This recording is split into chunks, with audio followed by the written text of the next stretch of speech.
शूद्र चाहे कितना भी वेदों का ज्ञाता क्यों ना हो, शास्त्रों का ज्ञाता क्यों ना हो, शूद्र कभी पूजनीय नहीं हो सकता।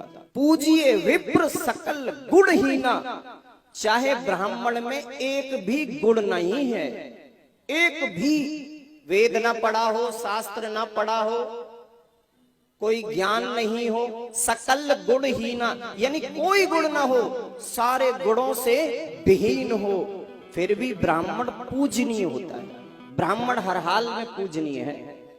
ब्राह्मण होना कोई साधारण बात नहीं होती, ब्राह्मण होना कोई छोटी बात नहीं है। अगर ब्राह्मण के कुल में हम जन्म लेते हैं तो वो कोई साधारण बात नहीं है, क्योंकि ब्राह्मण को इस पृथ्वी पर देवता का रूप बताया है शास्त्रों ने। आप रामायण ही पढ़ो, रामायण में तुलसीदास जी ने स्पष्ट लिखा कि पूजिए विप्र सकल गुणहीना।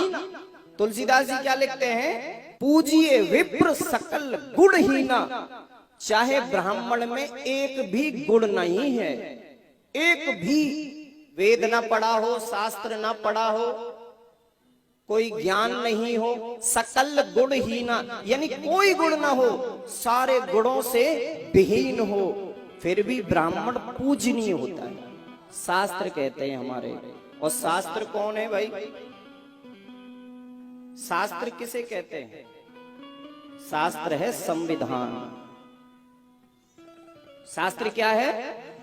संविधान। शास्त्र की बात माननी ही पड़ेगी। संसद में जब कानून पास हो जाता है ना, तो मानना ही पड़ता है। भागवत को किसने लिखा? अरे भगवान ने ही तो लिखा। अब भगवान ने जो लिखा उसको भी हम ना माने तो ये तो अज्ञानता हो गई ना। पूजिए विप्र सकल गुणहीना और शूद्र न गुण गण वेद प्रवीणा। शूद्र चाहे कितना भी वेदों का ज्ञाता क्यों ना हो, शास्त्रों का ज्ञाता क्यों ना हो, शूद्र कभी पूजनीय नहीं हो सकता। ब्राह्मण हर हाल में पूजनीय।